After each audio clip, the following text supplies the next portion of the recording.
This video is sponsored by Ground News.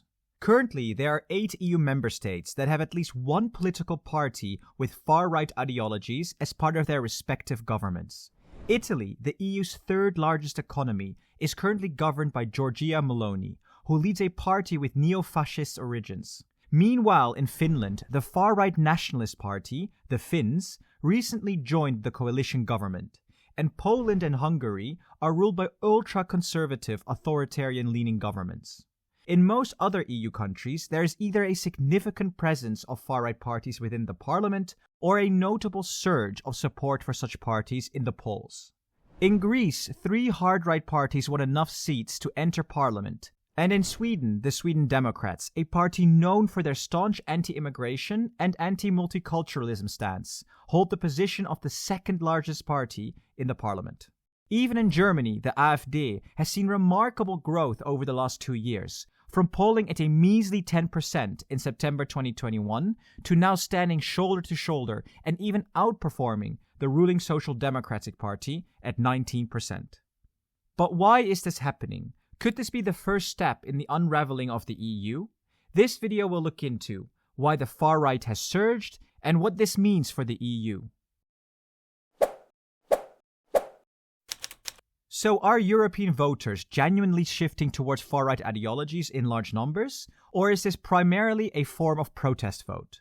We have identified 3 main causes of why this is happening, starting with dissatisfaction with the political mainstream. All over Europe, people seem to be unhappy with their government. This especially holds true in Germany, who are led by a so-called traffic light coalition, consisting of 3 parties. The Social Democrats, who are a center-left party advocating for social justice, workers' rights, and progressive policies. The Free Democrats, who are a liberal party that promotes individual freedoms, free market principles, and economic liberalism. And the Green Party, who focus on environmental sustainability, social equality, and ecological issues. As you can imagine, the Traffic Light Coalition is struggling to find cohesion, leading to plenty of squabbling between the 3 parties. The latest example for this is the new contentious green energy law that proposes a ban on new gas and oil heating installations in buildings starting from 2024. For over 4 months now, the government has been dealing with intense internal conflicts among coalition partners concerning this issue. And the polls reflect this. According to ARD Germany, as many as 78% of respondents are unhappy with the current government. And as many as 67% of respondents who intend to vote for the AfD do this because of their disappointment with the current government. The AfD's recent victory in securing its first county leadership position in Sonneberg County has caused significant ripples throughout Germany. But the impact this will have on Germany is a hotly disputed topic. Let me show you what I mean. Here is a left-wing leaning news outlet explaining this news story. Notice the strong language used to describe the impact the AfD will have on German politics. And here is a right-wing news outlet. Here the language is slightly more neutral, except when it comes to climate change, of course. That's precisely why I rely on Ground News, a platform that cuts through biased reporting and shows all news sources that cover the story. I can compare news articles from sources spanning the left, center, and right of the political spectrum. Ground News offers further valuable insights, such as outlet ownership, factuality ratings of each source, and the bias distribution, empowering me to make informed decisions of what I want to read. And there are so many more features that you can actually try out for yourself.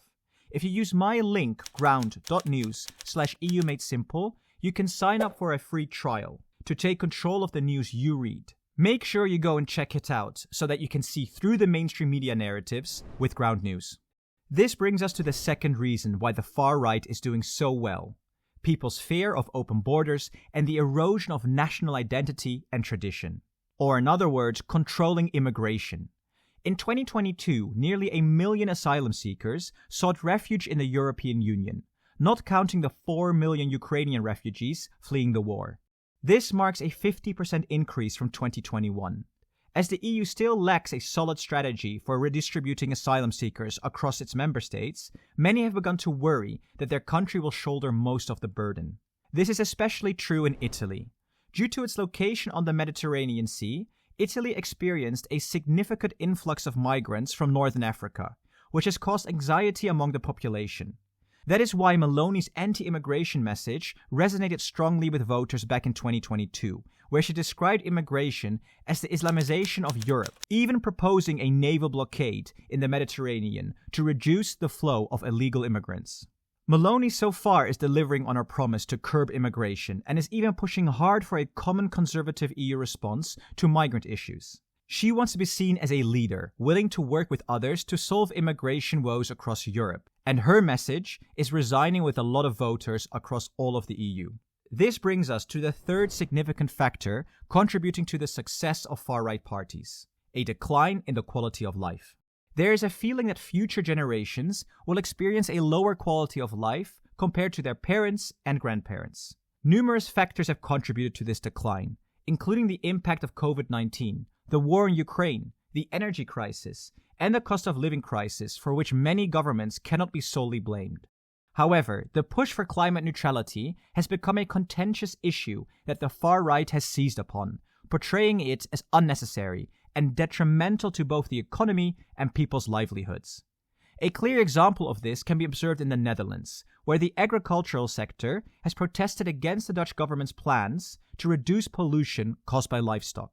The proposed measure entails farmers using less fertilizers and reducing livestock numbers, with some cases requiring reductions of up to 70%, and an estimated 30% of farms expected to cease holding livestock altogether. As a result, a new political party called the Farmer Citizen Movement emerged in 2019. In less than 4 years, it has garnered significant popularity, currently polling as the most popular party in the Netherlands. The three reasons mentioned are not the sole factors contributing to the rise of far-right parties. Numerous other reasons, some of which are listed below, also play a significant role in this phenomenon. Unfortunately, due to the length of the video, we're unable to delve into them today. But these are all primarily national policies, however. What does the rise of right-wing populism mean for the European Union as a whole? While many will hear sovereignty and immigration and think back of Brexit, right-wing parties have eased up on the anti-EU rhetoric. Approval of the EU has risen since its citizens saw the mess caused by Britain's departure, so right-wing parties have shifted to different talking points.